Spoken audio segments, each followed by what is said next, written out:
અંકલેશ્વરમાં યુવા રાજદ્વારીઓનો એક અનોખો સંગમ જોવા મળ્યો હતો.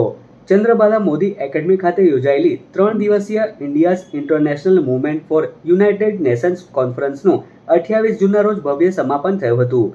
દેશના ભવિષ્ય સમાન 160 જેટલા પ્રતિનિધિઓએ 2 દિવસ સુધી વૈશ્વિક અને રાષ્ટ્રીય મુદ્દાઓ પર જોરદાર મંથન કર્યું હતું. આ કોન્ફરન્સમાં વિદ્યાર્થીઓ માત્ર વિદ્યાર્થી ન હતા, પરંતુ નેતાઓ અને રાજદ્વારીઓની ભૂમિકામાં હતા. ગુજરાત વિધાનસભા, દેશની લોકસભા અને વિશ્વ વેપાર સંગઠન જેવી મહત્વની સમિતિઓમાં યુવાનોએ તાર્કિક ચર્ચા, નીતિ વિષયક વાતો અને અદ્ભુત રાજદ્વારી કુશળતાનો પરિચય આપ્યો હતો. સમાપન સમારોહમાં મુખ્ય અતિથિ તરીકે ઉપસ્થિત નિવૃત્ત લેફ્ટનન્ટ જનરલ અસિત મિસ્ત્રીએ પોતાના સંયુક્ત રાષ્ટ્ર પીસકીપિંગ મિશનના બહોળો અનુભવ શેર કર્યો હતો.